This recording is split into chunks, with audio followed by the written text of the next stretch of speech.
book review on video. This time, The Passion by Jeanette Winterson. It was originally published in 1987. I have a later edition from Grove Press, an American edition, that I got via book crossing. I'm not sure who I got it from because this book has had a lot of readers. It's traveled quite widely. But thank you to whoever gave it to me. It was a good read. I would have enjoyed it even if I hadn't known that I would have been able to cross off a book on the 1001 list with it. And because this book is on the list of 1001 books you must read before you die.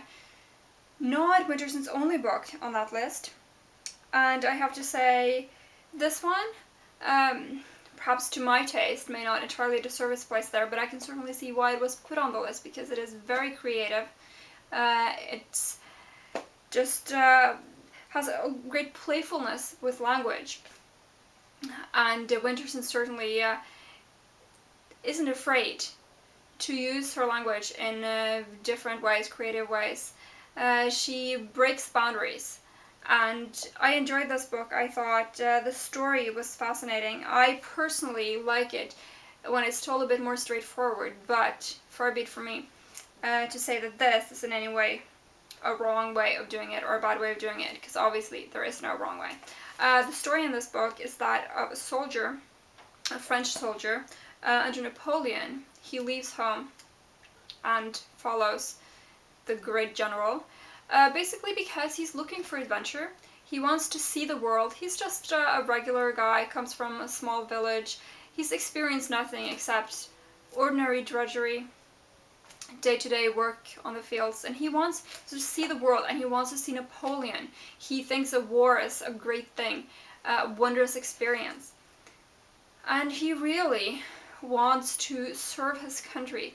His mother is very royalistic, and she has filled him with a lot of ideals. She's also very religious, and he sees it as his duty to fight for France. But of course, when he gets to war, he discovers that it's not the glamorous wonderland that he's been thinking of it.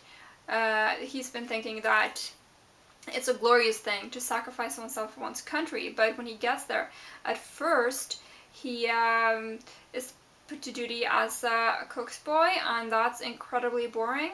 He has to pluck chickens. He does get to see Napoleon because he's so good at preparing chicken that he gets to prepare that food for Napoleon. That's all the general will eat. But obviously, cooking chicken day in, day out is pretty boring. It's not glamorous like he thought it would be. And when he finally does end up in battle, following Napoleon to Russia, it's of course excruciating. It's agonizing. He sees his friends die. It's nothing like he thought it would be, unsurprisingly. And the other half of the story is that of a young Italian woman. She's from Venice, and she's an unusual girl, even by Venetian standards.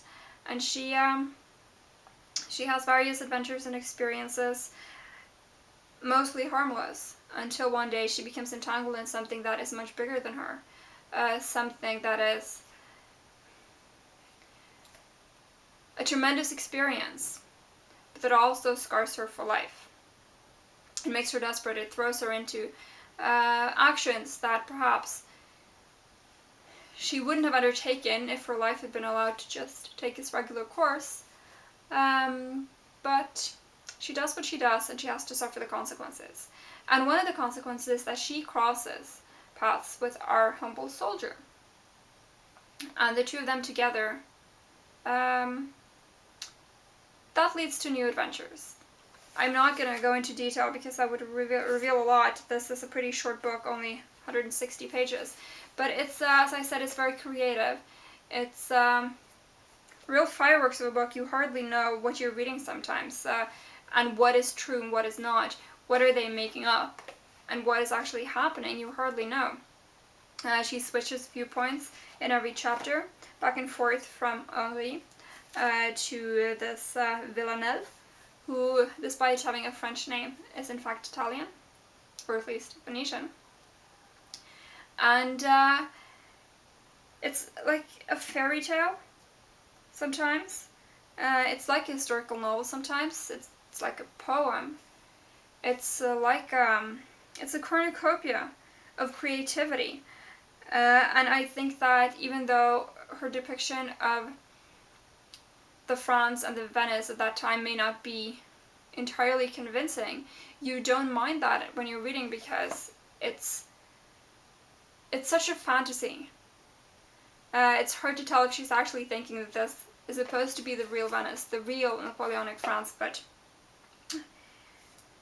you buy it. I totally bought it. I felt that it was beautifully written, very unusual. I had read one book by this author before. I'd read Oranges Are Not the Only Fruit, and I definitely recognized her writing style, even though that book was much more prosaic, had a more prosaic setting. But I certainly think that her language is a joy to read.